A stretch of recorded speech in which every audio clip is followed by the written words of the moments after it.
안녕하세요. 기억하는 교회 이영성 목사입니다. 마가복음 4장을 보면 예수님께서 제자들과 함께 호수를 건너시는 장면이 나오잖아요. 그리고 광풍을 만나고요. 그리고 제자들은 원망하고 살려달라고 애원하고 예수님은 책망하시죠. 이 믿음이 없는 자들아 하면서요. 근데 저는 이게 이해가 안 되는 거예요. 예수님께서 왜 호수를 건너자고 하시는 거지? 광풍이 불 줄 모르셨나? 그럴 리는 없잖아요. 그러면 지금 예수님은 제자들에게 말씀으로는 호수를 건너자고 하시지만 사실은 광풍을 향해 가자라고 하는 것과 다르지 않은 것이죠. 그러면서도 제자들이 살려달라고 애원하자 믿음이 없다고 책망하시기까지 하는 것이고요. 이게 이해가 안 됐어요. 이게. 근데 마침 레이첼 에반스라는 분이 쓴 다시 성경으로라는 책에는 그분이 대학생활 때 경험한 한 가지 숙제 이야기가 나옵니다. 한 교수님이 레이첼 에반스와 그 클래스에게 잠언을 읽으며 길이라는 단어가 나올 때마다 동그라미를 치라고 숙제를 내준 거예요. 그리고 다시 읽어보라는 것이죠. 레이첼 에반스는 이 숙제를 마친 후에 지혜라는 것을 다시 생각하게 됐다라고 이야기하고 있어요.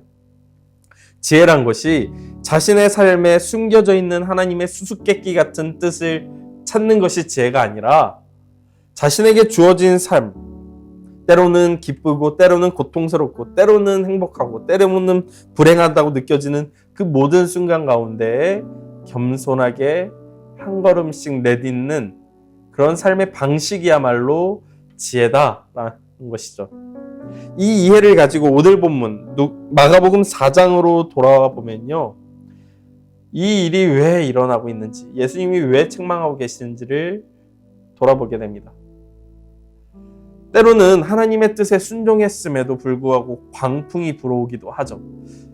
단지 내 잘못 때문에, 내가 수수께끼를 풀지 못했기 때문에 삶이 고통스럽고 삶에 광풍이 불어오는 것이 아니라 때로는 하나님의 뜻에 순종했음에도 불구하고 삶에는 광풍이 불어온다는 겁니다.